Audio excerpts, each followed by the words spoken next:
Nunca tuve.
No.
Estoy yendo por ahí adentro, mirá.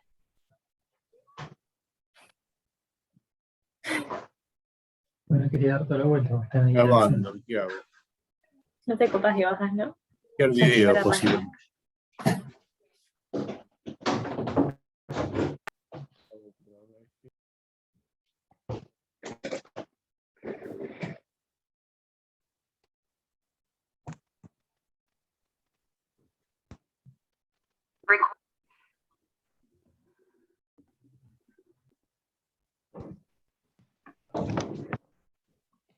Eduardo está silenciado.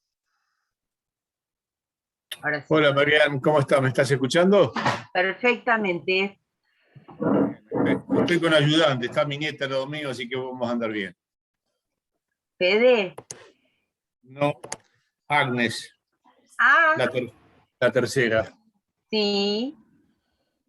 ¿Cómo estás, Marian? ¿Todo bien? Bueno, todo bien. Acá contenta de poder recibirte. Bueno, ya es la hora, así que vamos a dar comienzo a esta clase especial. Hoy tenemos el orgullo y el honor de tener al doctor en Derecho Eduardo Raimundo Hoff, que ustedes todos conocen porque es nuestra bibliografía de referencia, todos saben que él fue nuestro titular hasta su retiro.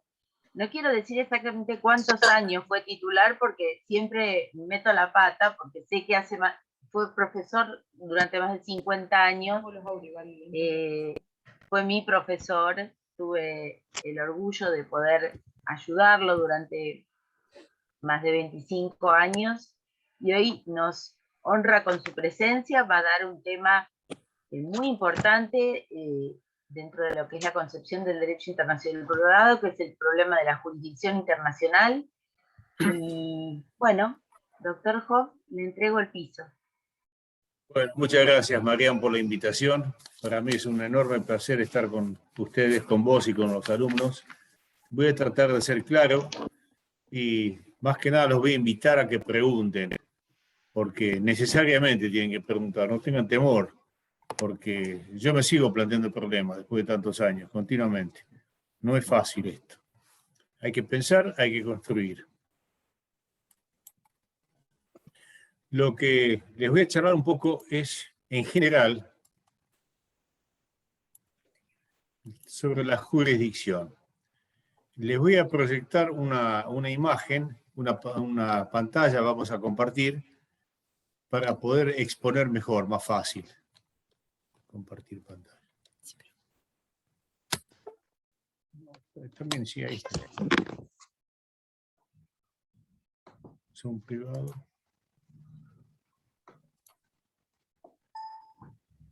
Lo primero que tenemos que dejar en claro cuando hablamos de la jurisdicción, ustedes ya seguramente que saben por las clases que han tenido con Mariana y Juan y los otros chicos, de que el contenido básico de esta materia es no solo el resolver el conflicto de las leyes entre los países, sino también el conflicto de los jueces que pueden llegar a conocer de una acción.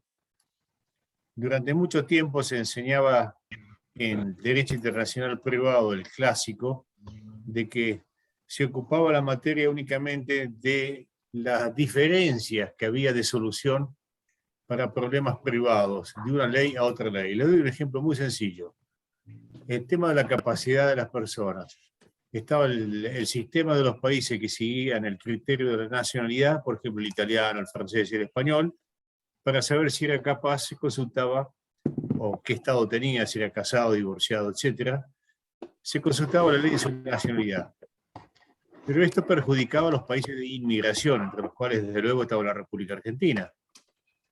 Entonces, el gran aporte del Congreso de Derecho de Montevideo del año 1888-89 fue adoptar el principio del domicilio de las personas.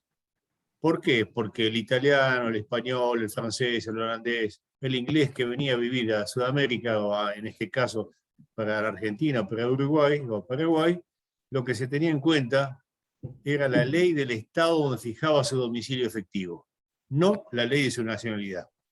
Esto permitió homogeneizar a la sociedad mediante el imperio de una única ley, que es la de su domicilio, residencia habitual, en lugar de su nacionalidad, lo que hubiera provocado, como ustedes comprenden fácilmente, la dispersión de leyes. El italiano es su ley, el francés es su ley, el español es su ley, etc. Fue una gran conquista, yo creo que es una de las más importantes del Congreso de Montevideo, que dio lugar a los primeros tratados de derecho internacional privado para toda Sudamérica. Aclarado esto, de que la materia se ocupa no solo del conflicto de leyes, sino también el conflicto de los jueces competentes, porque durante muchos años uno estudiaba la materia, está bien, se enteraba de que había distintas soluciones para muchos problemas, por ejemplo, para regir el matrimonio, la celebración, el régimen de bienes del matrimonio, para regir a los contratos. Un país adoptaba la ley en lugar de la celebración del contrato, otro país adoptaba la ley de la ejecución.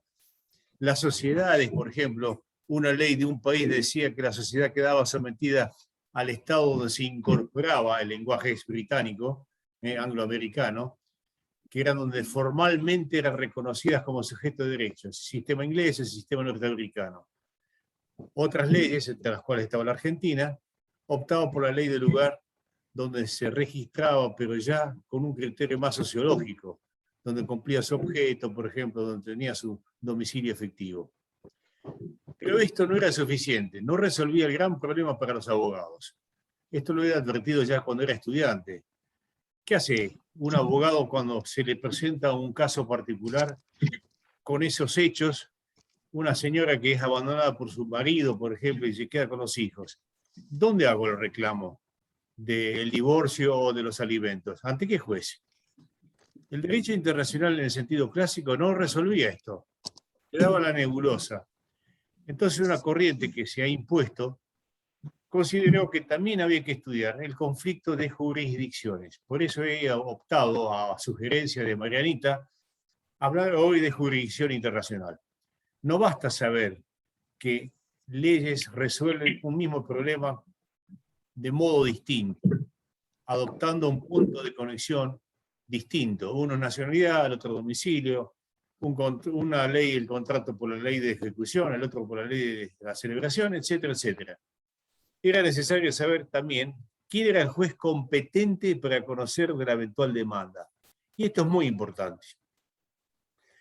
¿Saben por qué es muy importante? Porque permite anticipar que la sentencia que dicte este juez, a quien hemos elegido para conocer del caso, dicte una sentencia que sea reconocida y ejecutada fuera del país. De muy poca utilidad es una sentencia dictada por un juez, por ejemplo, en Argentina, que se quiere ejecutar en otro país, si quiere en Francia, España, Alemania, Holanda, si no se tiene en cuenta qué es lo que dicen las leyes de esos otros países para la intervención del juez argentino. No con el nombre del juez argentino, sino el juez que se ha declarado competente por una determinada conexión. Por ejemplo, la residencia habitual de una persona, por ejemplo, la nacionalidad, por ejemplo, el lugar de registro de una nave, de una aeronave, de un vehículo. Entonces, ustedes ven la proyección, ¿no es así?, de la pantalla, que dice que la jurisdicción internacional como título, y abajo dice judicial, arbitral, etcétera. ¿Lo están viendo todos, Marian? Veo Sí, su doctor. cabeza. Perfecto, perfecto, Muy bien. Eduardo, se ve perfecto. Por favor, interrúmpanme cuando no entienden algo, porque esto es un diálogo, no es un discurso, no es un monólogo. La jurisdicción, ustedes ya lo saben de memoria, es el arte, ¿no es cierto?, o la potestad de determinados órganos de resolver una controversia con autoridad de cosa juzgada. Ya no se discute ahora que la jurisdicción la pueden desempeñar los jueces del Estado, concepción estatista, pero también los jueces privados, los árbitros, más o menos privados. Digo más o menos privados porque hay árbitros que operan dentro de un organismo que cuenta con apoyo del Estado. Por ejemplo, si ustedes tienen en cuenta el comercio de café, o el comercio, por ejemplo, en este momento, todo vinculado al petróleo, no existe autoridades judiciales estatales que resuelvan el tema. Todo se resuelve por arbitraje. Árbitros que están funcionando, sesionando en Londres, por ejemplo, o en algún otro país del mundo. Todo lo que es la industria del petróleo, por ejemplo, todo, absolutamente todo, se somete a tribunales arbitrales. Esa es entonces la jurisdicción arbitral. Por eso les puse ahí arriba, con una flecha que dice cosa juzgada. ¿Por qué? Porque tanto el juez del Estado, el más común de todos, un funcionario del Estado, como el árbitro, puede dictar una resolución que va a tener autoridad de cosa juzgada cumpliendo determinados requisitos. Por ejemplo, el paso del tiempo, la no apelación, etc. Primera clasificación de la jurisdicción. Segunda clasificación. La jurisdicción puede ser interna o internacional. No quiere decir internacional que se refiere a un conflicto entre países. Ojo con esto, porque nuestra materia es de privados. Actos privados, personas privadas, y si aparece algún Estado, es porque el Estado actuó como persona privada, no cumpliendo servicios públicos. Tengan en cuenta esta mención que les hago de los servicios públicos, porque es la llave para comprender en qué casos no se puede someter a un Estado a los jueces nacionales. Yo les adelanto que el caso más emblemático es cuando el Estado extranjero actuó como Estado, no como particular. ¿Por qué? Porque entre Estados no hay jueces, no hay imperio. Inter pares non habet imperium, decían los latinos. No hay imperio de un juez, de un Estado, sobre otro Estado, porque los dos Estados son iguales desde el punto de vista del derecho internacional público. Esta nota es importante. Ustedes comprenderán que estamos hablando ahora del derecho internacional público. ¿Por qué? Porque debe ser respetada la inmunidad absoluta de los estados extranjeros cuando actúan como estados extranjeros, pero también los representantes del estado extranjero. El canciller, por ejemplo, el ministro de Relaciones Exteriores, el embajador extranjero, el presidente, el rey de otro estado, no pueden ser sometidos a justicia nacional. Acá en Mar del Plata se planteó cuando se hizo la Cumbre de las Américas, yo recuerdo en el año 1994, cuando vino George W. Bush, más allá de que el sujeto este era bastante despreciable en cuanto a violaciones de derechos humanos, fue un grave error de que algunos en Argentina querían someterlo a juicio cuando vino acá, detenerlo para juzgarlo por determinados crímenes internacionales. En su momento me habían consultado, les dije que era una aberración, violaba todas las normas del derecho internacional, entre los cuales estaba la Convención de Viena del año 1961. Esto les tiene que alertar a ustedes, chicos, de que hay que distinguir la jurisdicción de la judiciabilidad. La jurisdicción hace a la pregunta de qué jueces de un Estado pueden entender en determinadas acciones particulares. Y la judiciabilidad pregunta otra cosa. A la luz del derecho internacional público, ¿cuándo se puede someter a un juicio nacional a un Estado extranjero? Hay casos excepcionales donde se puede someter. En Argentina tuvimos el caso Manauta, que ustedes lo tienen en el libro de Hammurabi, que yo he escrito hace unos años, hace 2 o 3 años, donde la Corte decidió que la embajada rusa y Rusia no gozaban de inmunidad porque era un problema de contrato de trabajo. Y el Estado ruso se había comportado como un particular más. ¿Está claro? Es decir, los supuestos de que el Estado no tiene judiciabilidad hacen al orden público y al derecho internacional público. La jurisdicción internacional hace al derecho privado y hay que resolver en qué casos un juez argentino, voy a hablar desde la Argentina, puede declararse competente en un caso que tenga elementos extranjeros.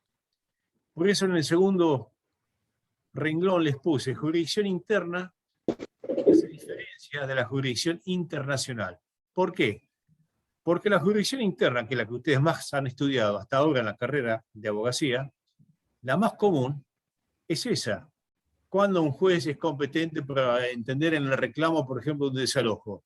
Bueno, puede ser por el lugar donde se alquila el inmueble, por el domicilio del demandado. Cuando interviene un juez argentino a alguna ciudad, por ejemplo, para conocer de una acción de daños y perjuicios, puede ser el domicilio del demandado, el lugar donde ocurrió el accidente, etc. Son casos nacionales. Pero hay casos, y ahí nace la materia nuestra, que tiene elementos extranjeros. Es decir, que se enrarece el caso. Se le introduce un elemento que no es puramente nacional. ¿Qué elementos son esos? Bueno, en el libro he tratado de ser sintético. Son elementos personales o relativos a las personas, por ejemplo, la nacionalidad, el domicilio. Elementos relativos, por ejemplo, a las cosas, si se refiere a un inmueble, ¿dónde está ubicado el inmueble? A un avión, ¿dónde está registrado? Por ejemplo. O elementos referentes a hechos o actos jurídicos. Por ejemplo, ¿dónde ocurrió un choque de automóviles? ¿En qué país? Los jueces de ese país tendrán competencia, por ejemplo. ¿Dónde se cumple el contrato? Los jueces del lugar del contrato, por ejemplo. ¿Dónde están domiciliados los esposos, por ejemplo? Y cumplen determinados actos. Entonces, habrá competencia. ¿Por qué es importante saber en qué casos puede conocer un juez nacional? Entonces vamos a entrar al otro punto, letra A y letra B, en la pantalla que estamos compartiendo.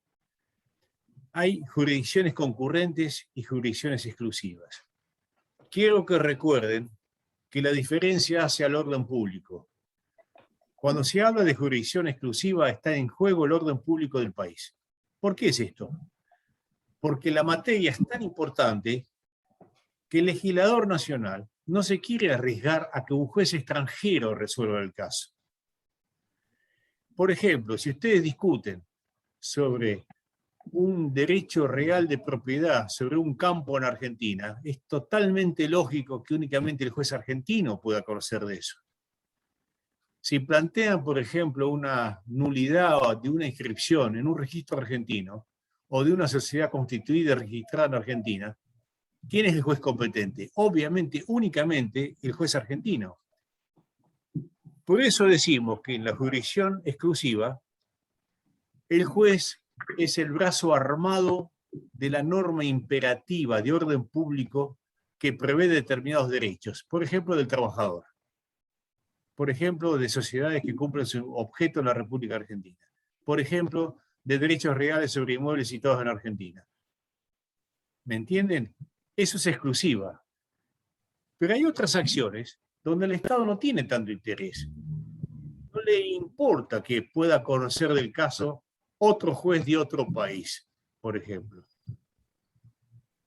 Entonces, el legislador nacional dice, bueno, como hace el Tratado de Montevideo, los dos, el de 1889 y el del año 1940, donde dice que las acciones patrimoniales, por ejemplo, el cobro de pesos, es competente el juez del domicilio del demandado. Absolutamente lógico. Absolutamente lógico. Pero no es una jurisdicción exclusiva. Porque puede ser que también sea competente el juez del Estado cuya ley se va a aplicar. Y esto se conoce como la doctrina del paralelismo. Esto tomado de los alemanes, Gleichlauf-Theorie. Gleich en alemán es igual, y Lauf es caminar, y obviamente que teoría es teoría. Teoría de que camina juntos, iguales, ¿quién? La ley y el juez competente.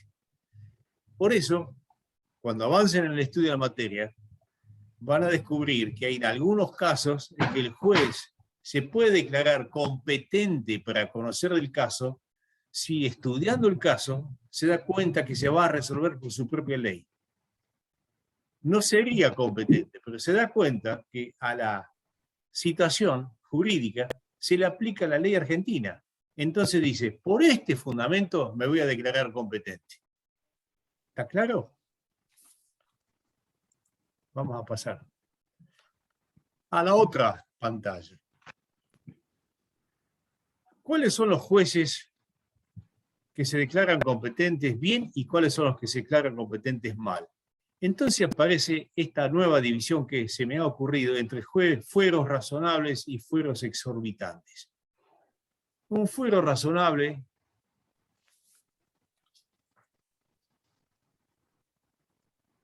es, por ejemplo, el juez del domicilio del demandado en las acciones personales. Esto, aunque les parezca raro, viene del derecho romano. Actor sequitur forum rei. Rey no es cosa, sino que es demandado. También en derecho penal, reus, por ejemplo, es el imputado. Y rey viene de reus, es el genitivo. El actor sigue al juez del demandado. ¿Dónde? ¿Dónde está domiciliado? ¿Por qué? Porque está asegurada la defensa en juicio.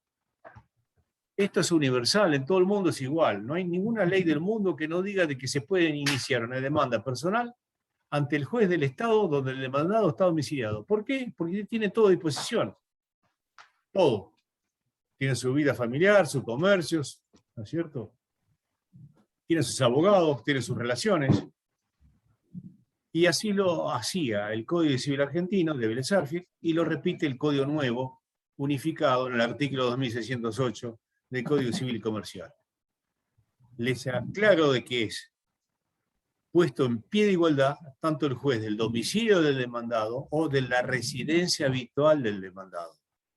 Con lo cual ustedes tienen que saber que no es lo mismo el domicilio es un concepto eminentemente normológico, jurídico, y el lugar de la residencia habitual es sociológico, es fáctico.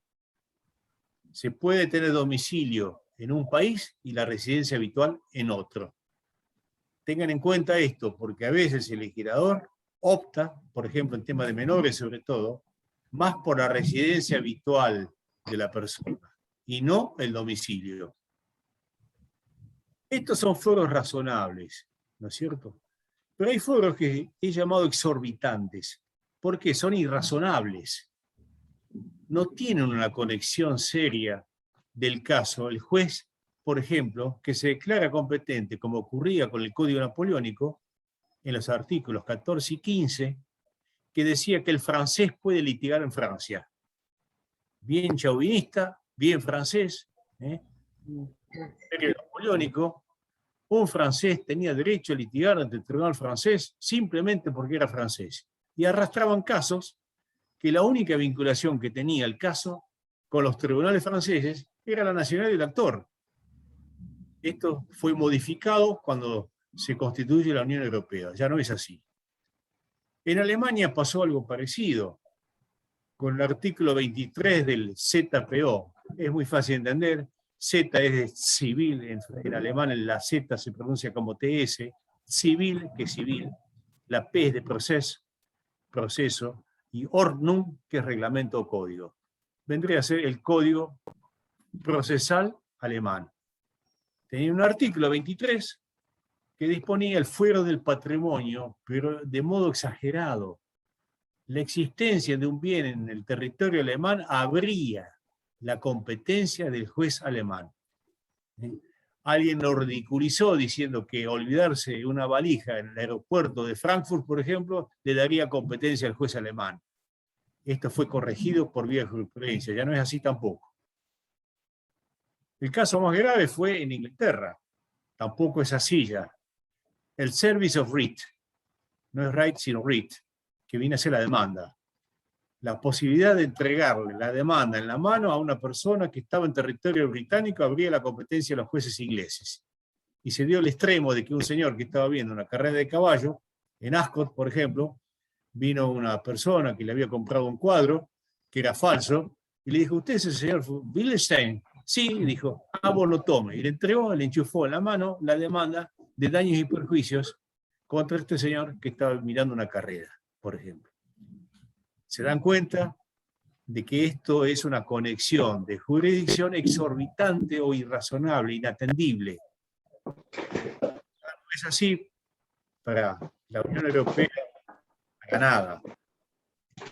Los Estados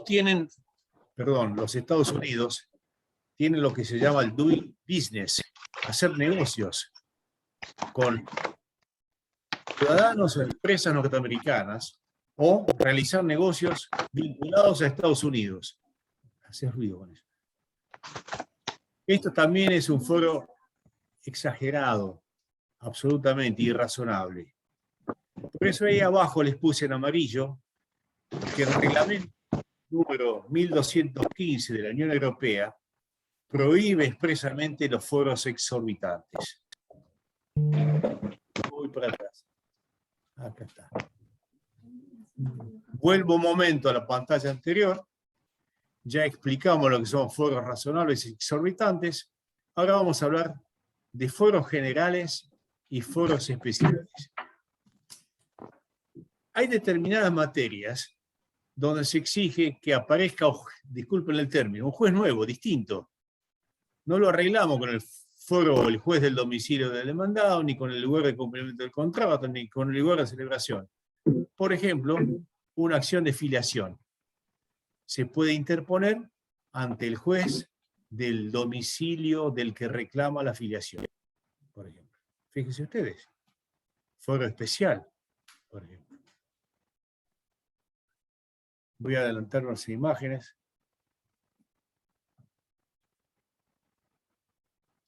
Esto ya lo habíamos explicado.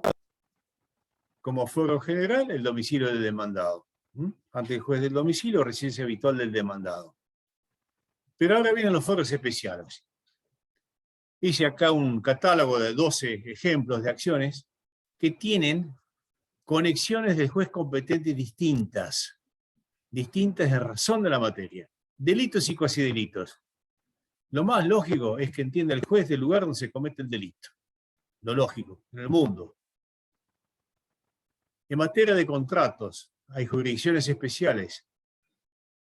Esto fue materia de discusión a la luz del viejo Código Civil y Comercial, civil de Vélez Sarsfield, que tenía un artículo, 1215, donde Vélez decía que, aunque no esté el domicilio del demandado en Argentina, si el contrato se debía cumplir en la Argentina, los jueces argentinos son competentes.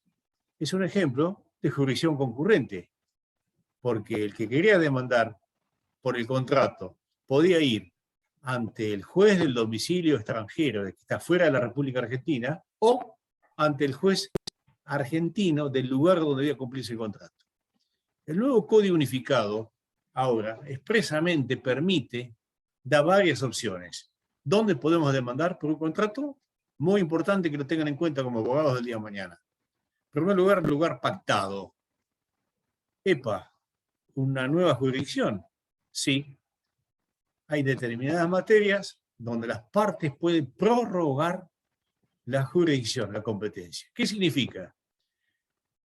Que si no media el acuerdo rigen otras reglas.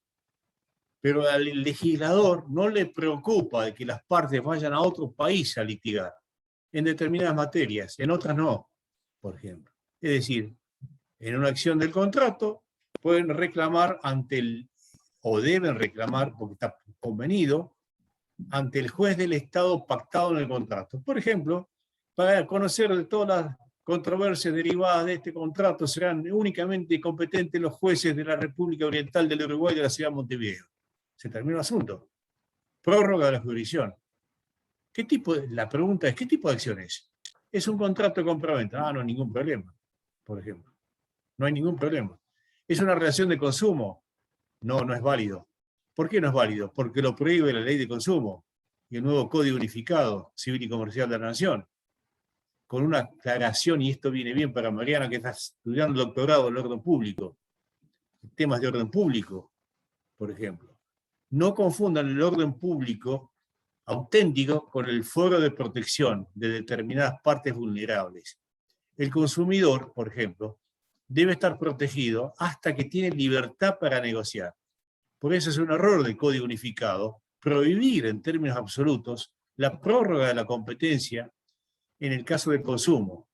Las relaciones de consumo, una vez que surgió el problema, por ejemplo, cuando se compraron una heladera que no funciona, por ejemplo, ¿cuál es el inconveniente?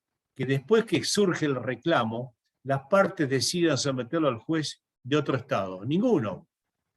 Ya está, la protección llega hasta donde toma igual poder de negociación la empresa vendedora, por ejemplo, que el consumidor. En materia de matrimonio, ese punto 3. ¿Quién es el juez competente en acciones matrimoniales, por ejemplo? Bueno, depende.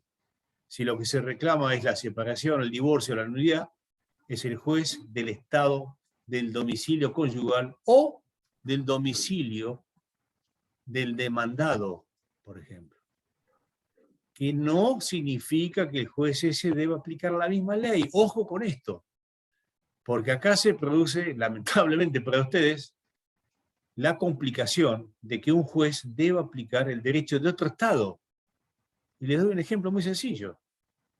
Con la acción de divorcio o de nulidad de matrimonio, también se plantea la cuestión de los bienes, por ejemplo. Pero hay bienes ubicados en otros países.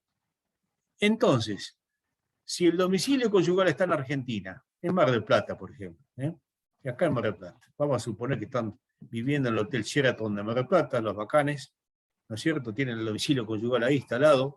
Es una exageración un poco risueña. O el domicilio del demandado está en la República Argentina, en Mar del Plata. ¿El juez marplatense es competente? Sí, es competente. ¿Pero qué ley le aplica al reclamo? Bueno, ¿qué es lo que pide la demanda?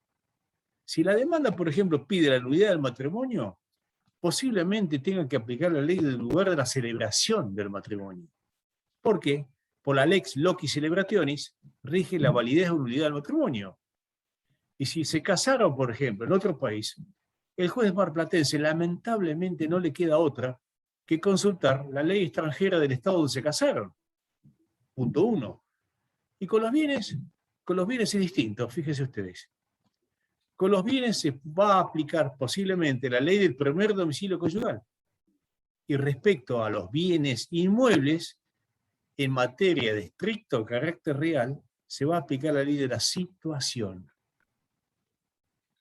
Puede suceder entonces que el juez marplatense tenga que aplicar 2 o 3 o 4 leyes distintas, por ejemplo, tranquilamente, de acuerdo a lo que se le está pidiendo en la demanda. ¿Me siguen?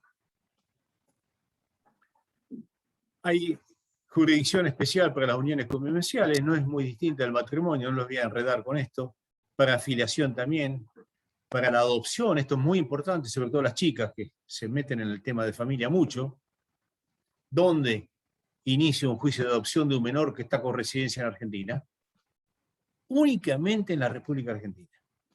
Es un ejemplo que no está incluido en la lista de jurisdicciones exclusivas del Código Unificado, pero que está en otro artículo, cuando se habla de la adopción. Únicamente puede conocer de la adopción el juez del estado de la residencia del menor en la República Argentina. Es un tema complicado, lo van a estudiar cuando estudien adopción. Materia de alimentos, ¿dónde se puede demandar alimentos? Bueno, hay distintos jueces. Hay distintos jueces. Puede ser el juez del estado donde está domiciliado el demandado, la residencia habitual del demandado. Puede suceder en algunos casos el juez de que entienden el divorcio, por ejemplo, que es un juez distinto. Punto 8, fuero especial del consumo. El demandado puede ser demandado en varios países, pero el consumidor únicamente en el estado donde está residiendo de forma habitual. Lo que el código lamentablemente se comió también acá, es no tener en cuenta una jurisdicción importantísima a favor del consumidor, que es el lugar de la residencia habitual del consumidor que reclama, por ejemplo. No lo menciona. Acciones reales. ¿Dónde se mete una acción o se interpone una demanda de una reivindicación, por ejemplo, de un campo? ¿Dónde está el campo? Obviamente. Pero otra vez el legislador del Código Unificado se ha comido, se ha salteado el tema. ¿Qué pasa con los bienes muebles de situación permanente, por ejemplo? No dice que son de jurisdicción exclusiva argentina, yo entiendo por analogía que sí, que debe entender únicamente el juez argentino. Otro ejemplo, ¿qué pasa con la usucapión? Vamos a suponer que un paisano estuvo 30, 40, 50 años poseyendo un campo como dueño. Empezó a pagar los impuestos, ¿no es cierto? Crió vacas, sembró, y un día decide hacerse dueño, por ejemplo. ¿Podría iniciar la demanda de reivindicación, perdón, de usucapión en Francia? Vamos a suponer, o en Italia, que se fue a vivir a Italia, por ejemplo. ¿Podrá meter una demanda de usucapión de un campo en Argentina ante un juez italiano o francés? El sentido común le dice que no. ¿O sí? Les dice que no. Bueno, no dice nada el código. Mariano, a pesar de que la usucapión no está considerada como derecho real. Lean la enumeración de los derechos reales del nuevo código y no está enumerada, por ejemplo, la posesión. Dice que es un hecho. Perdón, Eduardo, todas estas jurisdicciones tienen que ver con la problemática del orden público, que es la cuestión del reconocimiento o ejecución de una sentencia dictada en violación a una jurisdicción o exclusiva a un foro de protección. Nosotros en la clase de orden público la vamos a tener pronto y ahí vamos a explayarnos sobre todas las cuestiones relativas al no reconocimiento de las sentencias cuando hay una violación de los principios que sustentan nuestra legislación. Y en relación a la jurisdicción también. Muy bien, María, te agradezco la observación. Esto es muy importante porque hace alusión a lo que se conoce como una nueva distinción entre la jurisdicción directa y la indirecta.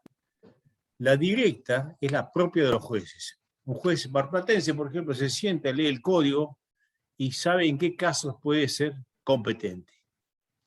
Jurisdicción directa.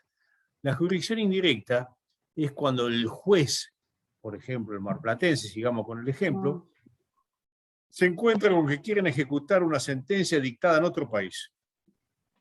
Jurisdicción internacional indirecta. ¿Cuándo va a reconocer esa sentencia? Bueno, un tema nuevo, un capítulo nuevo. No sé si ya lo han visto, Mariana, esto. Creo que no, porque han tenido pocas clases, ¿no es así? Sí, no, recién comenzamos. El tema del Bueno. sequatur y reconocimiento y ejecución de sentencias extranjeras, reconocimiento involucrado, lo damos en una segunda instancia después de que ya está dada la problemática del orden público. Muy bien, perfecto. Para poder relacionarlas, ¿no es cierto? Jurisdicción y ley aplicable. Bueno, voy a hacer entonces Juan lo va a dar más, el tema del lo más C4. breve. Voy a hacer lo más escueto, sintético posible, limitándome al principio nada más. El juez requerido para que se reconozca y se ejecute una sentencia extranjera, entre otras cosas, más que las cuestiones formales, traducción, certificación y demás, lo que debe analizar es si el juez que dictó la sentencia era competente internacionalmente. ¿Por qué? Porque puede suceder que el juez extranjero haya invadido la competencia exclusiva del juez argentino. Por ejemplo, sigo con el de la usucapión, si el juez francés o el italiano se abocó a tratar la prescripción adquisitiva de un campo ubicado en Argentina.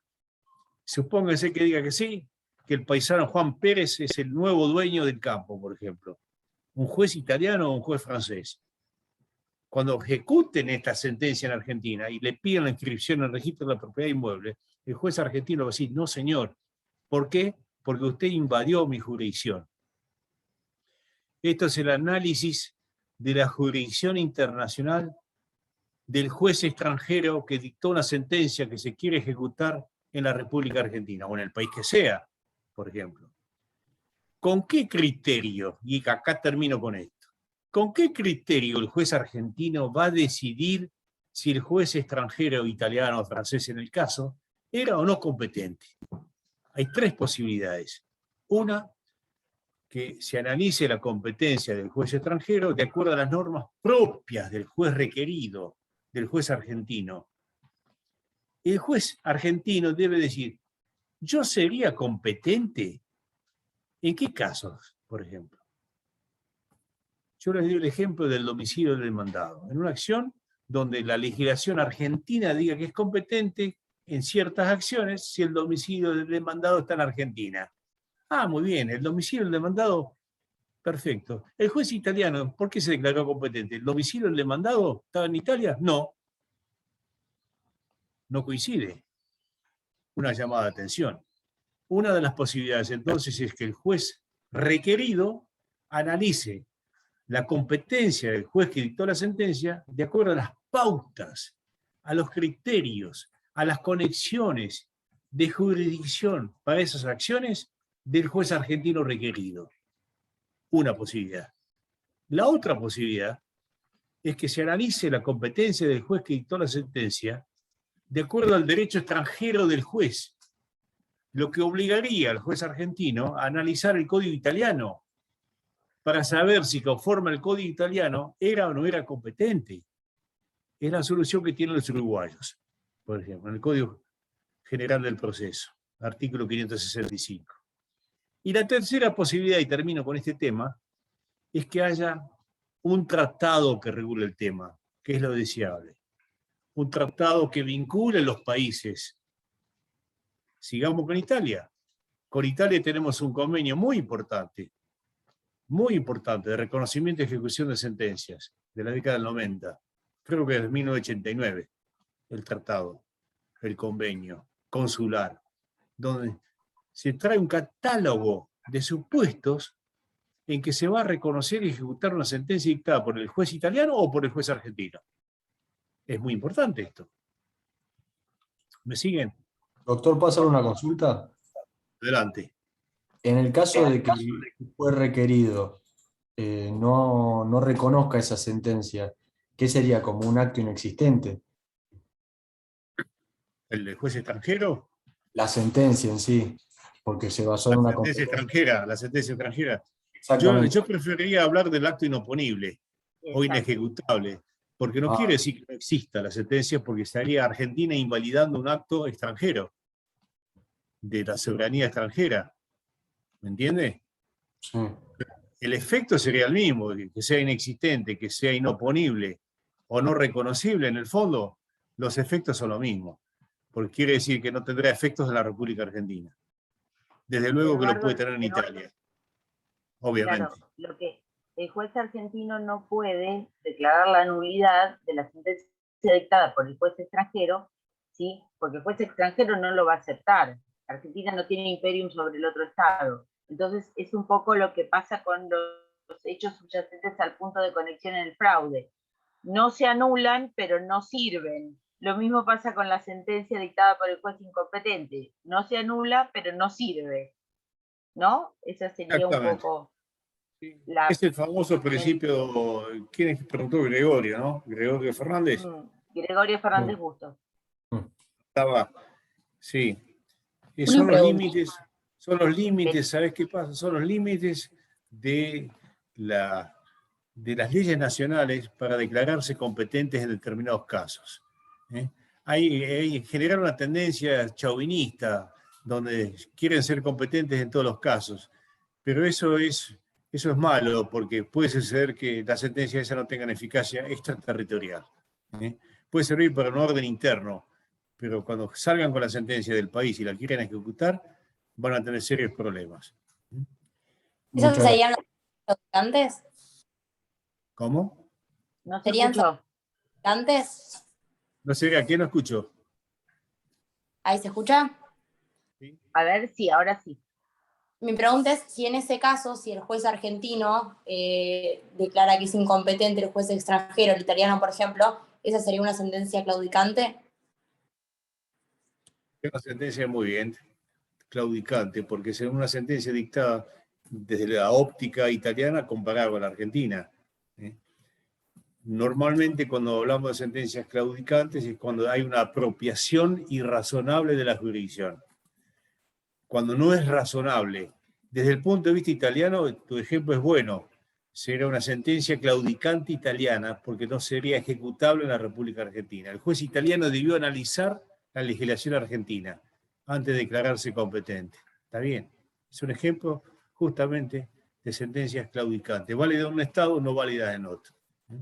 Yo prefiero hablar de ineficaces más que de válida, porque meterse en el tema de la validez, la nulidad y todo lo demás puede ser un problema. Profe, ¿y Bueno, cómo resuelvo el problema? Les quería decir lo siguiente. A diferencia de los problemas de competencia e incompetencia en el orden nacional entre los jueces, que se resuelve en última instancia en la Corte Suprema de Justicia de la Nación, en el orden internacional no hay ningún tribunal que resuelva los conflictos de competencia. Así que el juez italiano puede hacer lo que quiera, disculpen el término, y el juez argentino también.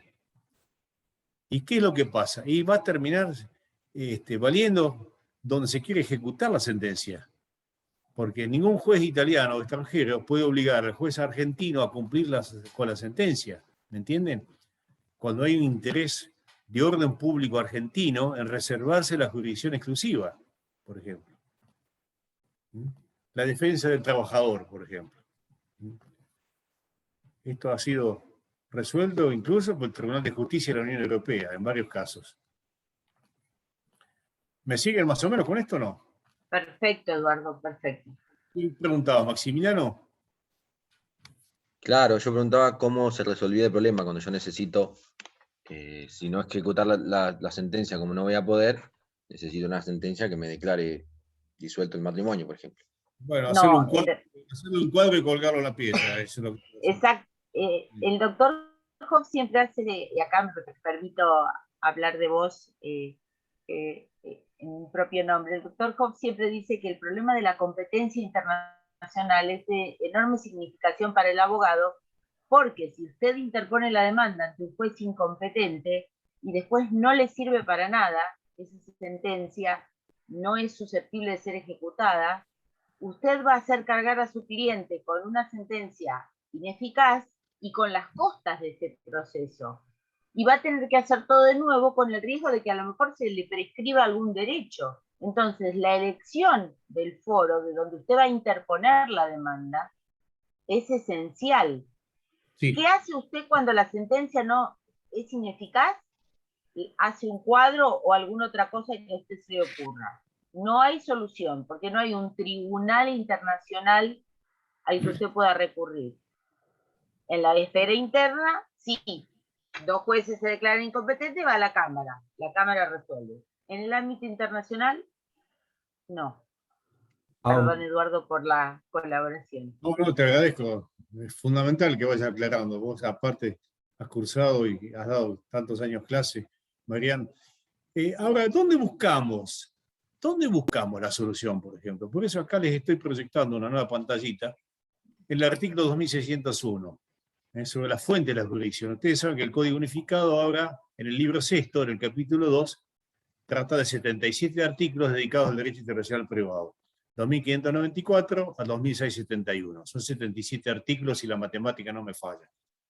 ¿Dónde buscamos la respuesta a dónde debemos interponer la demanda o eventualmente oponer la excepción de incompetencia si nos están ejecutando una sentencia, por ejemplo? O están promoviendo una acción indebidamente en Argentina. O dictaron una sentencia indebidamente en un país que no estaba considerado por Argentina como competente. En primer lugar, los tratados internacionales. Ustedes tienen que estudiar los tratados de Montevideo y algunos otros, el Protocolo de Buenos Aires sobre contratos, de jurisdicción en contratos, etc. Segundo lugar, acuerdo de partes. Las partes pueden elegir el juez competente, no en determinadas materias. Por eso se dice que en general es prorrogable todo lo que es susceptible de transacción. ¿Por qué? Porque no está comprometido el orden público, por ejemplo. Después en el Código Civil y Comercial y en las leyes especiales. Es decir, que exige un esfuerzo, como abogado, saber a dónde pueden acudir. Se me ocurre ahora muy desordenadamente en el ejemplo de los menores. Muy común de los abogados que no han estudiado mucho el caso, y se escapa una mamá con el nene, por ejemplo, en la República Argentina, y meten una acción de guarda en la República Argentina donde la mamá se escondió con el nene, por ejemplo, ante el juez de familia. Violando la Convención de la Haya del 80 sobre sustracción de menores, por ejemplo, donde se le da jurisdicción implícitamente al juez de la residencia habitual del niño, que no está en Argentina. ¿Me entienden? Se introdujo subrepticiamente en el territorio argentino y busca la protección judicial. A veces los jueces, por desconocimiento, por exceso de trabajo, le conceden la guarda, la protección. Mal llamada tutela, por ejemplo. Y después cuando viene la orden de restitución, dictada por el juez extranjero de la residencia habitual anterior del niño, por ejemplo en Holanda, en Alemania, donde ustedes quieran, en Inglaterra, el juez debe entregar el menor. ¿Por qué? Porque no hay conexión suficiente con la República Argentina. Es decir, ya tenemos la fuente para ir a buscar quién es el juez competente. Ahora les quiero mencionar una cosita más. Hay supuestos de riesgo de denegación de justicia. Tal vez respondo a la pregunta que me había hecho hace un ratito Fernández, Gregorio, por ejemplo. ¿Qué hacemos, por ejemplo? Puede suceder que los 2 jueces o 3 jueces o 4 que estén conectados de alguna manera se declaren incompetentes todos, por ejemplo. Y ustedes saben que la denegación de justicia es uno de los grandes fundamentos del derecho internacional público, desde la época del holandés Hugo Grocio. Grocio ya decía que la denegación de justicia genera responsabilidad internacional. Año 1600. 1608 para ser exactos. Es decir, de que hay un límite a las decisiones de los jueces de declararse incompetentes. Por eso aparece el foro de necesidad, que ahora está legislado en el Código Unificado. ¿Qué responde esto?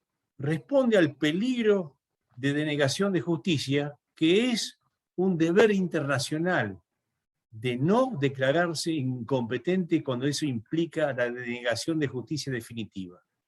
Si hay otro juez conectado, desde luego que el juez no se debe declarar competente. Para nada. Pero excepcionalmente, el artículo 2602 ahora dice que se puede declarar competente el juez argentino excepcionalmente, aunque no fuera competente de acuerdo a las normas argentinas de jurisdicción, porque no está en Argentina el domicilio del demandado, porque no se celebró el contrato, por lo que ustedes quieran.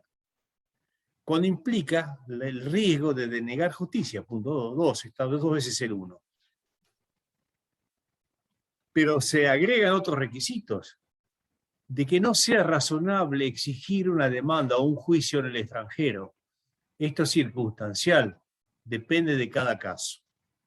Yo les doy un ejemplo muy sencillo, por ejemplo. ¿Ustedes creen que el juez argentino puede decirle a alguien que vaya a plantear la demanda de divorcio en Kabul, en Afganistán, que acaba de ser copada por los talibán, por ejemplo, y que están en guerra ahora con el ISIS también, y donde han matado a soldados y donde hay un estado de caos total? Me parece que no. Sería mandarlos a un lugar donde no van a obtener ninguna posibilidad de lograr una sentencia. No es razonable exigir la demanda al extranjero. Tercer lugar, contacto suficiente. ¿Qué es contacto suficiente? ¿Qué es contacto suficiente? Es también circunstancial. ¿Pero qué quiere decir? Que algún contacto debe haber. Yo no diría contacto suficiente, debe haber un contacto. Debe haber un contacto. El juez argentino no puede hacerse el Quijote de la Mancha y empezar a tomar casos, por ejemplo, que andan por el mundo sueltos, diciendo, no, acá hay un peligro de denegación. ¿Pero usted qué tiene que ver con el caso? No hay nada con Argentina. Más que la demanda que le presentó el abogado, por ejemplo. Este señor no vive en Argentina, no está domiciliado en Argentina, el demandado no está en Argentina, no tiene residencia en Argentina, no hay bienes en Argentina, el contrato no se va a cumplir en Argentina. ¿A título de qué se declara competente? ¿Me entienden? Tiene que haber algún contacto. Y lo muy importante es que se asegure la defensa en juicio. Otro principio de derecho internacional público y de derecho constitucional. Por eso es conveniente darle un plazo más o menos razonable, extenso, para contestar la demanda. No se puede correr la demanda por 10 días para que la contesten. A alguien que está domiciliado en el extranjero, por ejemplo. Porque el código dice que los juicios sumarios hay que correr traslado por 10 días. No, escúcheme. Este señor vive en Sudán, por ejemplo, en Etiopía, ¿no es cierto? Denle un plazo más largo. ¿Cuál es lo más largo? Y eso depende del juez. 2 meses, por ejemplo, 3 meses. ¿Cuál es el problema? ¿Eh? Y el último punto, que la sentencia sea eficaz.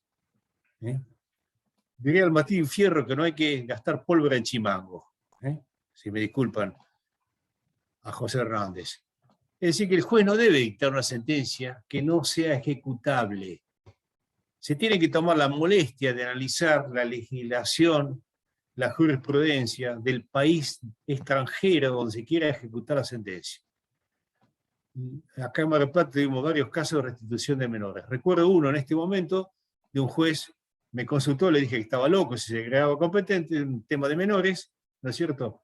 Y la mamá se fue con 2 niños a Asturias, un pueblito de Asturias, Noreña, por ejemplo, donde vivían los abuelos maternos, donde el nene ya había ido, los nenes habían ido al colegio, donde volvía a su patria, y el juez de Mar del Plata se declaró competente y ordenó la devolución de los niños a Mar del Plata. No sé si le recibieron siquiera la demanda en España, lo desconozco, pero no tuvo ninguna posibilidad. Ese juez que se declaró competente en una demanda de restitución de un menor de edad, menor de 16 años, actuó mal. ¿Por qué? Porque su sentencia era totalmente ineficaz. Totalmente. Sabía que iba a ser ineficaz. Aparte que violaba la Convención de la Haya del 80, ¿no? Sobre la restitución de menores. Pero eso al margen. Pero doctor, en ese caso, si él sabía que era ineficaz y no le tomaba la demanda, también le estaba denegando el acceso a la justicia. No, porque tienen que ir a España. Porque de acuerdo a la Convención, para conocer de la restitución, son competentes las autoridades de la residencia habitual.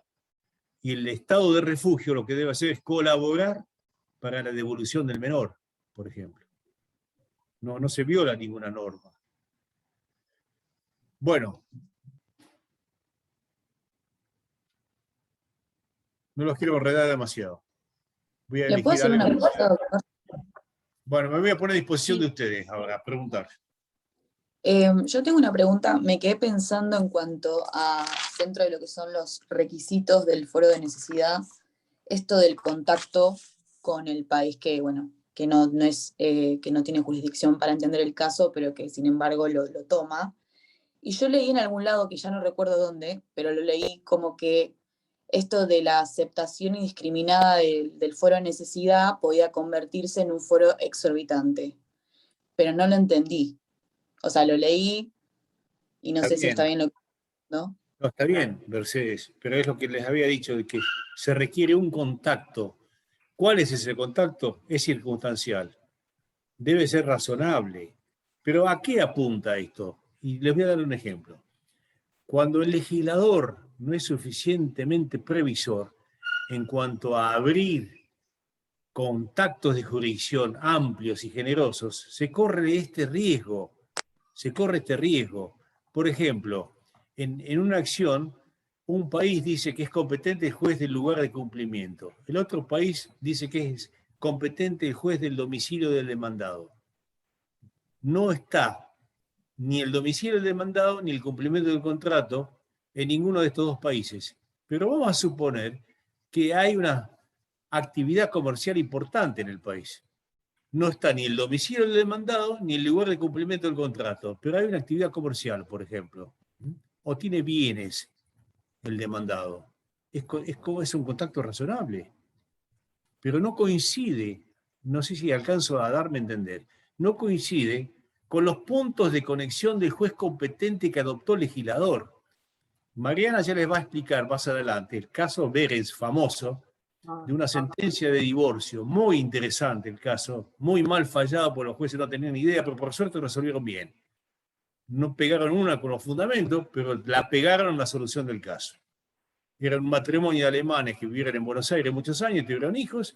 El alemán, don Germán, se fue a Alemania, se enamoró de otra alemana, se casó en Alemania previa sentencia de divorcio dictada en Alemania, cuando lo que había en Argentina era el lugar de celebración y el domicilio conyugal, por ejemplo. Fíjense ustedes, ni el domicilio del demandado, de acuerdo a la nueva legislación, es competente en las acciones de divorcio, el juez del domicilio conyugal, argentino, o el juez del domicilio del demandado, la mujer, la primera, en Argentina. Se declaró competente el juez alemán por la nacionalidad común del señor Beres, su primera mujer, la señora Hoffmann. Los dos eran alemanes. Y de acuerdo a la legislación alemana, el juez alemán es competente en las acciones de divorcio si los dos son alemanes. ¿Qué hizo el juez alemán? Divorció vincularmente a don Beres de su primera mujer y lo habilitó a casarse al señor Beres con la segunda alemana. Se muere el señor Beres y comienza el conflicto hereditario con las hijas del primer matrimonio, por ejemplo. Y se plantea lo siguiente: fraude a la jurisdicción argentina. ¿Por qué? Porque el juez alemán no era ni el juez del domicilio conyugal que estaba en Argentina, ni era el juez del domicilio de la demandada que estaba en Argentina. Pero era un juez razonablemente conectado al caso, ¿me entienden? Muy conectado. Eduardo, una salvedad cuando explicamos el caso Berens, el tema de la competencia de los jueces del actual domicilio conyugal o donde los cónyuges vivieron de consumo, el último domicilio conyugal, fue considerada exclusiva hasta que se incorporó el domicilio del demandado. Exactamente. Entonces, al dejar de ser exclusiva, muy bien, y exigiendo un contacto razonable como la nacionalidad común de los cónyuges, sumada a la circunstancia particular de que la primer cónyuge fue citada por vía consular en 2 oportunidades y nunca dijo nada, se consideró que esa sentencia extranjera dictada en violación a la jurisdicción de los jueces del actual domicilio conyugal, que era en la República, era válida y se le otorgó plenos efectos. Es un caso muy importante. Te agradezco la nota, porque bueno, por razones de tiempo no lo quería explicar tan detalladamente, es correctísimo. No, pero se citó la primera esposa. Sí, ¿Te das cuenta? Pero acá voy, Mariana, y perdona que te interrumpa porque no quiero olvidarme. No. ¿Qué es importante? Y esto es una doctrina que defiendo mucho, que es la siguiente. Voy a tratar de ser claro. Quiero que me entiendan y si no me entienden me preguntan de vuelta. Sentencia dictada por el juez extranjero que se ejecuta en Argentina. El análisis de la jurisdicción.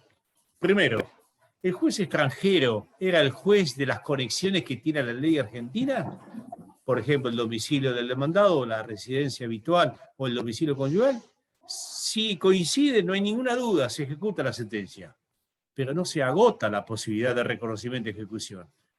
Si el juez extranjero, a pesar de que no es el juez de las conexiones que contempla Argentina para la jurisdicción internacional, para esas acciones, era un juez razonablemente conectado, lo mismo puede ser que haya que reconocer y ejecutar la sentencia extranjera. ¿Qué fue lo que pasó en Vélez? El juez alemán no era ni el domicilio conyugal, porque estaba en Argentina, el último de la efectiva convivencia, ni era el juez del domicilio de la demandada que estaba en Argentina. Pero sin embargo, era un juez razonablemente conectado y se había asegurado, como dijo Mariana, la defensa en juicio. Por eso había que reconocer el divorcio alemán que estaba implícito en el tema hereditario y el posterior matrimonio del señor Vélez con la segunda alemana, con lo cual heredó nada más que la última mujer, la segunda. ¿Me entiende? Profe, pero qué tema importante ver desde el punto de vista de ese juez que ejecutó la sentencia si era razonable o no. Porque fue razonable, pero pudo haber sido que no, según, ¿no? Sí, pero tuvo que decidir la Corte, porque hasta que llegó la Corte de la provincia de Buenos Aires, la Cámara de San Isidro había declarado que hubo fraude a la jurisdicción argentina y que el divorcio había sido fraudulento en Alemania, con lo cual el segundo matrimonio era nulo. Ah, claro. ¿Entiendes? Sí. Es decir, que vino la sentencia de la Cámara de San Isidro apelada ante la Corte. Y la Corte, les vuelvo a insistir, si ustedes leen el fallo, la verdad, los fundamentos son muy flojos. No se metieron en el problema. Pero bueno, por lo menos resolvieron bien, dijeron que valía el segundo matrimonio. Eduardo, acá hago un paréntesis por el tema de algo que quedó implícito en lo que vos estás diciendo, que es el tema del reconocimiento involucrado. Porque siempre es un tema dificultoso. Me gustaría si podemos ampliar un poquito. Es muy sencillo, es muy sencillo. Yo lo traduzco en otras palabras. Cuando lo que estás planteando está implícito, pero no es el objeto de la demanda. No está en el petitorio, por ejemplo. Está implícito el reconocimiento, por eso el reconocimiento involucrado. ¿Qué está involucrado? Es casi una cuestión previa, por ejemplo. Yo estoy reclamando los bienes dejados por Don Vélez, por ejemplo. Está implícitamente está involucrada la sentencia de divorcio anterior al segundo matrimonio, ¿me entendés? Por eso es. Por eso hice referencia. Recuerden eso, no es ustedes leen la demanda, petitorio. En consecuencia, pido, petitorio. No está pidiendo que se reconozca, por ejemplo, la sentencia de divorcio. No es objeto. Está pidiendo los bienes, por ejemplo. ¿Me entienden? Es muy común esto, el reconocimiento involucrado. Pues hay que ver, y esto hace al reconocimiento o a la ejecución, que son grados distintos de cooperación, por ejemplo. Si yo lo que pido simplemente es una cooperación, por ejemplo, o un reconocimiento, no es lo mismo que yo pida la ejecutividad de la sentencia. Cuando se condena a pagar, por ejemplo, yo estoy pidiendo la ejecución, y eso afecta mucho más al estado requerido, al mero reconocimiento, que podría ser, por ejemplo, la sentencia de divorcio, por ejemplo, o el segundo matrimonio. Yo no estoy pidiendo la ejecución de la sentencia del segundo matrimonio, por ejemplo, para nada, o de la nulidad. Pero está implícito en lo que yo estoy pidiendo. El reconocimiento involucrado, por ejemplo, si yo estoy pidiendo también la ejecución de una suma de dinero, por ejemplo, de un contrato. Pero es como una acción declarativa. Sí, espero no haberlos complicado. No se preocupen si no entienden demasiado, porque esto la verdad es complicado. Es complicado. No, Eduardo, todo esto, yo estaba pensando que el caso Berens, además de estudiarlo cuando analizamos la cuestión de la jurisdicción internacional, luego lo volvemos a analizar cuando vemos matrimonio, y en el caso de reconocimiento involucrado, el caso Zapata-Timberlake, también retomamos el concepto. Por eso es que es tan importante que se comprendan las instituciones de la parte general, porque después se aplican en cada uno de los aspectos de los temas especiales. Por eso es que te hice la referencia al tema del reconocimiento involucrado, que en el caso Berens sería claramente que cuando las hijas plantearon que el segundo matrimonio no era válido, en el petitium no estaba declarar la nulidad de la sentencia de divorcio alemana, pero involucradamente, ¿sí?, no la estaban reconociendo, y la Corte sí la reconoce y dice, sí, es válida, aunque no sea el objeto del proceso. Exactamente, así es. Exactamente. Pero lamentablemente la Corte tendría que haber dicho lo que, bueno, hablo de mí mismo, horrible, pero tendría que haber dicho de que se puede ejecutar una sentencia extranjera dictada por un juez razonablemente con el caso, aunque no sea el juez de alguna de las conexiones previstas en las leyes argentinas. Por ejemplo, el juez de la nacionalidad común, ¿por qué no le vamos a reconocer? Ah, no, porque no coincide ni con el domicilio del demandado ni con el domicilio conyugal, por ejemplo. Por ejemplo, ¿me entendés? Ese es el tema. Bueno, no se preocupen, porque en esto lo que les recomiendo es que lean bien la parte general, pues la tienen que aplicar en todos los casos, todos los casos. A veces el caso se resuelve con un buen análisis de la parte general. La parte general del derecho internacional privado es como la parte general del derecho penal. Teoría del delito, de la culpa, teoría de la acción. Hay que conocerlo, por ejemplo. Después viene la parte especial, los delitos. Robo, hurto, violación, estupro, qué sé yo, todo lo demás. Defraudación, usurpación.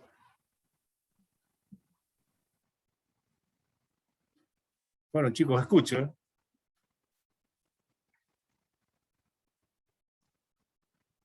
Yo puedo extenderme mucho más, pero los voy a complicar y no quiero. Porque este tema de las acciones de responsabilidad, por ejemplo,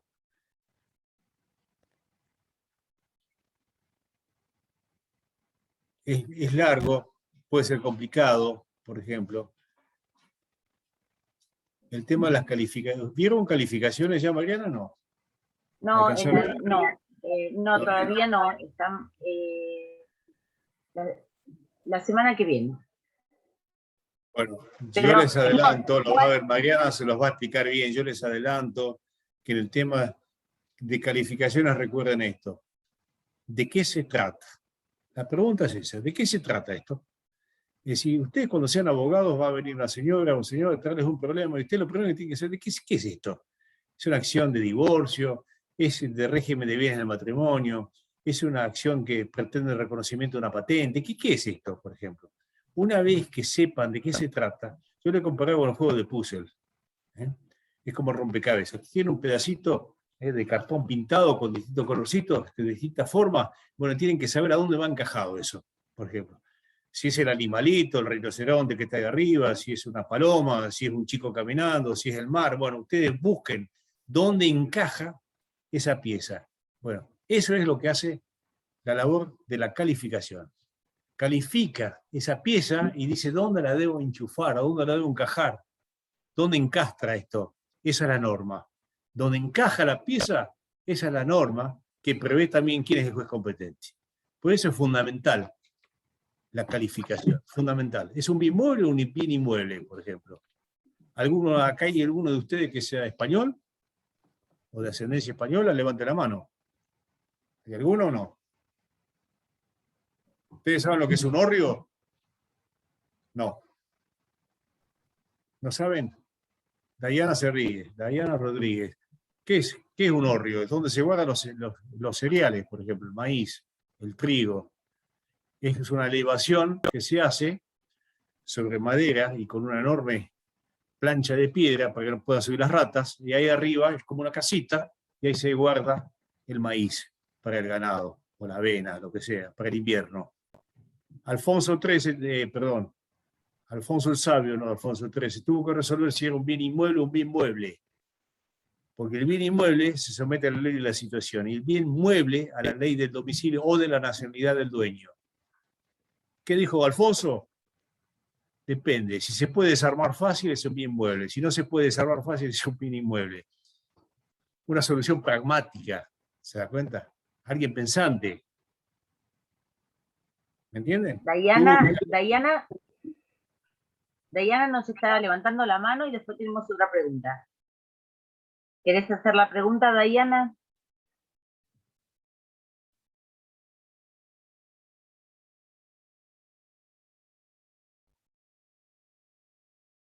No, no estamos más. No, no le anda el micrófono. ¿La quiere hacer por el chat y yo la leo? Sí. Ah, dice que es descendiente de españoles. Ajá. Sí. Bueno, Así tiene que que se ser conocía. Bueno, acá preguntan, Eduardo. Ah, dice que tiene doble ciudadanía. ¿Qué ascendencia española tiene? ¿De qué parte? ¿De qué parte, Dayana? No era una pregunta, dice que quería contar esto. De Burgos, Roa.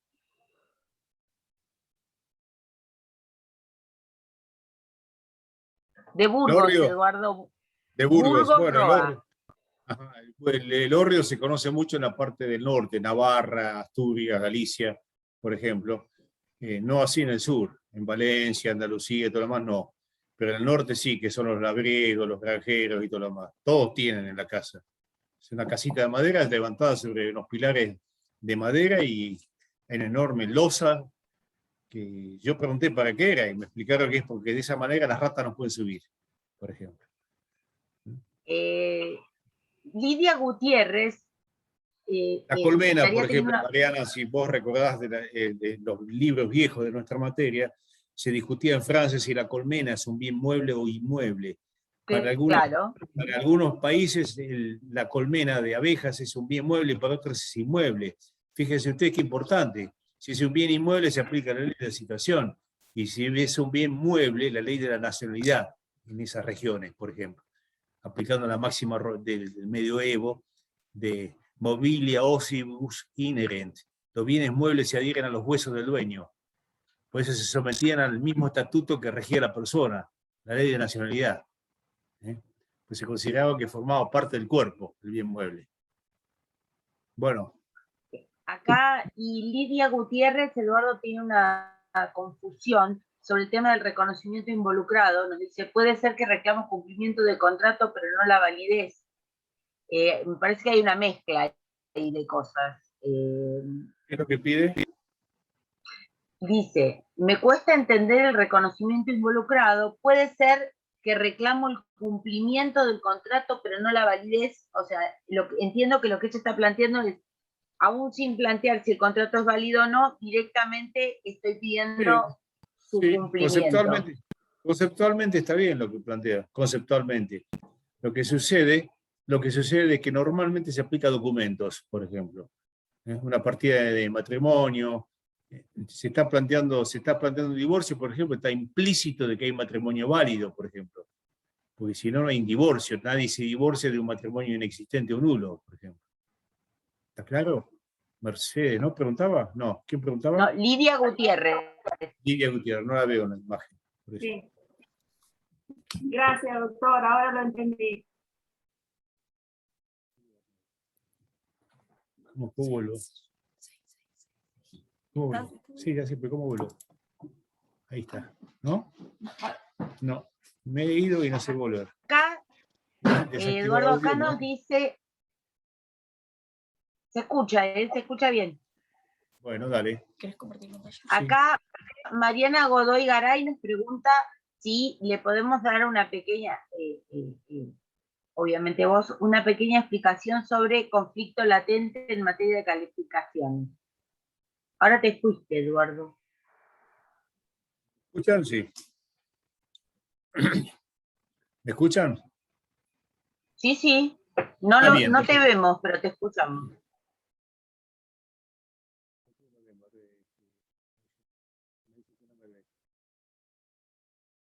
Pido Yo lo auxilio veo, técnico. doctora. Ahora viene el ¿Usted lo auxilio ve? técnico. Yo sí lo No, no veo. se ve. Ah, bueno. Sí se ve, Ahora se no. ve. Ah, Ahora no. ok. Ahora no. ¿Me están viendo? Sí, doctor. Bueno, conflicto latente en materia de calificaciones, por ejemplo. Sí, breve Implícitos. explicación nos pide. Conflictos implícitos de calificaciones, por ejemplo. Cuando son expresos es, por ejemplo, si en Italia se adopta la ley de la nacionalidad para regir la capacidad de las personas.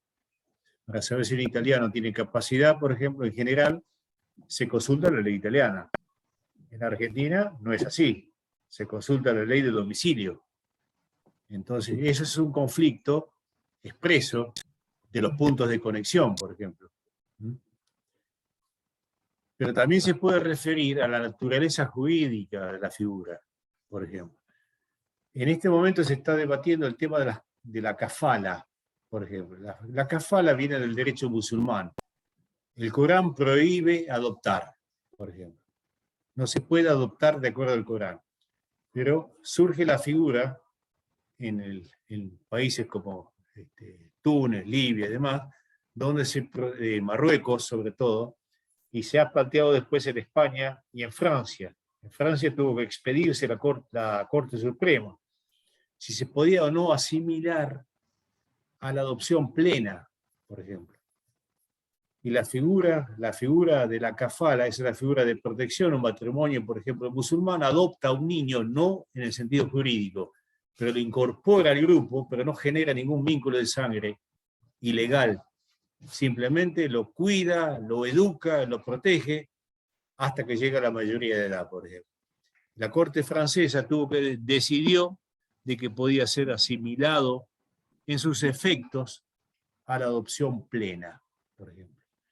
Entonces, te diría como ejemplo, hay un conflicto latente de calificaciones. Un niño que está incorporado a la kafala de Marruecos tiene un conflicto latente con la figura de la adopción plena del derecho francés o del derecho argentino, si quieren. ¿Entendés? No está explícito, pero existe la posibilidad que se plantee. ¿Y de qué va a depender? Depende del juez. Lamentablemente. El juez va a ser el encargado, porque aquí es donde se aplican las ideas del orden público, por ejemplo. El tema del alquiler de vientres cuando estudian en familia, por ejemplo. Un tema que a las chicas les gusta mucho, por ejemplo. Tema de dos homosexuales españoles que contrataron un vientre en Canadá, por ejemplo, y se vinieron con 2 mellizos. Se fueron a España y los quisieron inscribir como hijos y les dijeron que no, por ejemplo. En Francia también hubo 2 casos famosos, por ejemplo. ¿Por qué? Porque la ley francesa prohíbe el alquiler de vientres, por ejemplo. Lo prohíbe y dice que es de lo contrario al orden público hacerlo. Pero ¿saben qué pasó? Se terminó perjudicando al niño, por ejemplo. Se llegó al extremo de desconocer la identidad al menor. Directamente. Entonces se vulneró un principio, un derecho de superior jerarquía al que se pretendía proteger al prohibir el alquiler de vientres. Dice, no se puede alquilar vientres porque para no crear el breeding class, la clase reproductora de las mujeres pobres de la India, de Pakistán, etcétera, de Haití, ¿no es cierto?, de El Salvador, de Ecuador, mujeres que alquilaban su vientre para ganarse $5.000, por ejemplo, por el número. No, eso no lo pueden permitir porque alquilar mujeres para las señoras ricas que no quieren que se deforme su vientre, por ejemplo. Fue más o menos el argumento de los franceses. Siempre, escuchame, ¿y qué hacemos con los niños? Ya está bien, lo prohibís. ¿Y ahora qué hacemos con los niños? No tienen identidad, no tienen filiación. Que fue con los chicos de España, con los 2 menores. Y la Corte Española, el Tribunal Supremo, tuvo que decidir, hay que darle una identidad. Hay que hacer la prueba biológica para ver de quién son hijos, por ejemplo. Espero que te haya servido. Eduardo, esta pregunta no sé si Gracias, doctor. ¿Qué preguntaba hay Marcelo? Mariana Godoy, que agradece, dice que entendió perfectamente. Gregorio nos está pidiendo, pero no sé si podemos, un concepto básico de método analítico analógico, porque no he entendido al profesor Werner. Bueno, yo les confieso algo, de que el método analítico, analógico, combina los dos métodos, eso es lo que pasa, que se resuelve después con el sintético judicial. Es muy de Goldschmidt, esto de la teoría trialista del derecho. Analítico, ¿por qué? Porque es lo primero, que es desbrozar el caso de sus elementos. Analítico, que es lo que yo le decía, ¿de qué se trata esto, por ejemplo? ¿Es un problema de bienes en el matrimonio o es un problema hereditario? Caso famoso que se tuvo que resolver. Caso de la viuda pobre, por ejemplo, lo van a estudiar más adelante. El cuarto de la viuda pobre. Una mujer pobre que se quedaba viuda, por ejemplo, se le reconocía el usufructo de una cuarta parte de los bienes del causante, por ejemplo. La pregunta es una figura o es un derecho que hay que buscarlo en el derecho hereditario? ¿O es una figura o un derecho que está reconocido en el régimen de bienes, por ejemplo? Por ejemplo. Eso es analítico. Eso es analítico. Yo analizo qué tengo acá. ¿Es una acción de alimentos, por ejemplo?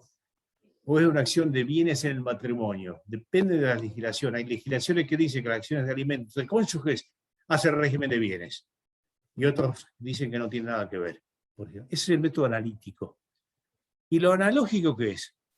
Lo analógico es con el derecho civil, por ejemplo. Si yo quiero saber lo que es capacidad, lo que es patrimonio, por ejemplo, en el derecho internacional privado, me manejo por analogía con los conceptos que brinda el derecho civil, por ejemplo. El estado de las personas, la capacidad. ¿De dónde busco la definición? Por eso yo a veces he dado este ejemplo. Si ustedes toman el libro de Savigny, el sistema de derecho romano actual, van a ver por el índice que es exactamente igual que una obra de derecho civil. Igual. Leen los mismos problemas y hasta que no leen el libro no se dan cuenta que es algo distinto. ¿Por qué es algo distinto? Porque lo plantea cuando hay necesidad de hacerlo valer fuera del reino, fuera del Estado, fuera de la región. En la época de Savigny había muchos reinos. Alemania, recuerden que no estaba unificada, por ejemplo. Eran principados, eran feudos, eran pequeños reinos y demás. Estamos hablando, Savigny escribe en el año 1849, y la Alemania se unifica después de la guerra franco-prusiana como Bismarck en 1870. Así que no se podía hablar de una unidad del derecho alemán, porque no existía. Pero bueno, ese es el método analítico, porque desbroza los elementos, los pone arriba de la mesa y dice, bueno, esto es a los bienes del matrimonio, esto es alimentos, esto es un problema de nulidad de matrimonio, esto es un problema de ejecución de un contrato. Pero después viene lo analógico, ya lo despedacé el caso. ¿A qué ley someto cada uno de los pedacitos esto? Método analógico. Me valgo de los conceptos del derecho civil. Para saber lo que es patrimonio no tengo la respuesta del derecho internacional privado, tengo que ir al derecho civil. Para saber lo que es capacidad, tengo que ir al derecho civil. Para saber lo que es patrimonio, tengo que saber, de acuerdo a la definición del derecho civil, por ejemplo. Para saber lo que es el domicilio comercial, ¿a dónde voy? El derecho comercial. Y claro? esto, perdón, puedo aportar algo.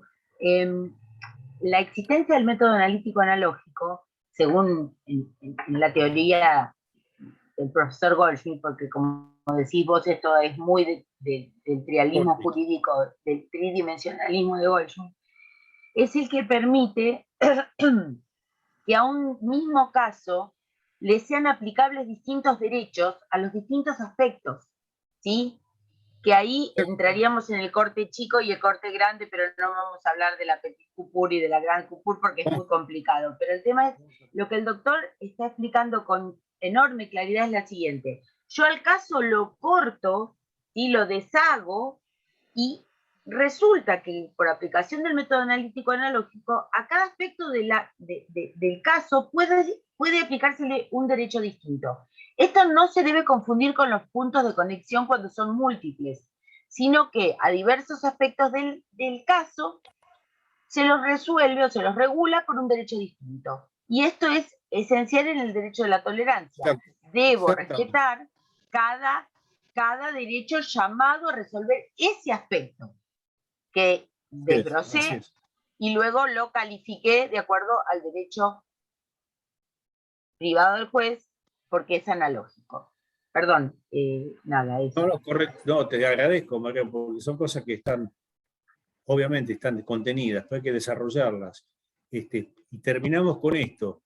Como esto puede provocar un caos en cuanto al derecho aplicable, porque le falta unidad, aparece el método sintético judicial. ¿Por qué? Porque Goldsmith está enrolado en la doctrina germánica que considera que de alguna manera, también angloamericano, el juez crea derecho para el caso particular. La labor del juez no es simplemente una aplicación al caso de una norma abstracta en función de los hechos. Por eso es necesario el auxilio del método sintético judicial. ¿Por qué sintético? Porque todos los elementos esos, como decía Mariana, que han sido descompuestos del caso, que han sido separados y que quedan sometidos a leyes distintas, puede suceder que traigan el caos en la solución. Entonces es fundamental la labor del juez, que aplica aquí el método sintético judicial. Judicial porque el juez, sintético porque reúne todas las piezas en una sola. Amalgama. Amalga, exactamente, por ejemplo. Yo estaba viendo acá y espero no desviarme demasiado. Un caso muy interesante para los que estudian derecho ambiental, por ejemplo. Los delitos a distancia en la Unión Europea, la contaminación del río Rin, por ejemplo, que provocó daños en la agricultura de distintos países de Europa. Las minas de potasio del río Rin fueron los primeros casos fallados en materia de derecho ambiental por la Corte Europea, Tribunal de Justicia de la Unión Europea, porque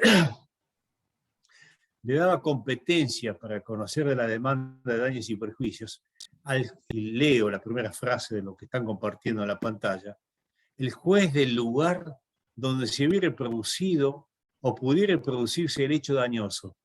Y la pregunta es, ¿cuál es el lugar? ¿Es el lugar donde estaba la mina de potasio? ¿O fue el lugar donde se contaminó la agricultura en los distintos países atravesados por el río Rin, por ejemplo? Y el Tribunal Europeo decidió que ambos son competentes. Los jueces del estado de la causa, donde nace el hecho dañoso, y los jueces del estado donde se producen los efectos dañosos. Por ejemplo, donde se envenenó las aguas o las tierras de los otros países regados por el río Rin, por ejemplo. Lo mismo pasó con el caso que es citado acá también, de la central nuclear de Temelín en la República Checa, que dañó los terrenos agrícolas en Austria, por ejemplo. Y con esto termino. El juez competente es tanto el juez francés como el juez de Holanda, por ejemplo, como el juez de Alemania, donde se produjeron daños, o en Bélgica, a causa del río Rin, por ejemplo, aguas bañadas por el río Rin. ¿Por qué? Porque el daño se produjo también ahí. Reitero, hay una doble o triple o múltiple jurisdicción. La de los jueces del Estado donde nació el daño, o los jueces del Estado donde se produjo el efecto nocivo en la tierra o en el agua, en la agricultura, etc. Esos son jueces competentes. ¿Me entienden? Con una gran diferencia. Si el juez que entiende es el juez del domicilio del demandado, se le puede reclamar por todos los daños ocurridos en todos los países. Así que, si interpone una demanda en nombre de los agricultores holandeses, por ejemplo, y alemanes, y van a Francia, pueden reclamar todos los daños ante el juez francés. ¿Por qué? Porque es el juez del domicilio del demandado. Pero si reclaman ante el juez holandés, pueden reclamar únicamente por los daños ocurridos en el territorio de Holanda, o en el caso, si quieren, en el territorio de cualquier país tocado por el Rin. Esa es la gran diferencia. El daño limitado al territorio donde ocurre, si no es el estado del domicilio del demandado. La empresa de Minas de Alsacia, por ejemplo, de potasio, tenía su domicilio en Francia. ¿Está claro? Esa es la diferencia. Pero la ley aplicable es algo, tema distinto. La ley que se aplica es la ley de la causa, la ley del origen, no la ley del estado donde se produjo el efecto. Pero ya lo van a ver en detalle. Son complicaciones. En responsabilidad, sí, en responsabilidad extracontractual lo vamos a ver. Exactamente, sí. Exacto. Bueno, Eduardo, enormemente agradecida por el honor que nos has conferido viniendo a dar esta charla. Ya sabés que estás invitado y que vamos a tener, si Dios quiere, vamos a poder tenerte dando algunos temas más. Bueno, Ya- Marian, yo le digo a los chicos que preparen preguntas, por ejemplo, si quieren, para una próxima charla de estos temas o de algún otro, por ejemplo, que aprovechen la oportunidad. Sí, yo les había anticipado cuál era el tema para que pudieran hacer preguntas, pero quizás como recién comenzamos, tienen un poquito todavía de miedo a hacer algunas preguntas. Pero no hay que asustarse porque acá estamos para aprender. Primero que aprende soy yo con ustedes, así que no se preocupen. Todos aprendemos todos los días, nadie... Yo siempre les cuento que después de 20 años me ha pasado de leer algo y decir, uy, era esto. Y vos me dijiste, y a mí yo hace 30 y me pasa lo mismo, así que... Por supuesto, por supuesto. Bueno, chicos, ha sido un placer. Que les vaya bien y suerte en los Bueno, buenas exámenes. tardes a todos. Bueno, muchas gracias. Buenas tardes. Muchas Gracias, buenas gracias. tardes. Hasta luego. Hasta Hasta luego. Muchas gracias. Hasta luego, gracias. Ah, Hasta de verdad, es un luego. gusto. Chao, chao. Gracias. Chao. Gracias.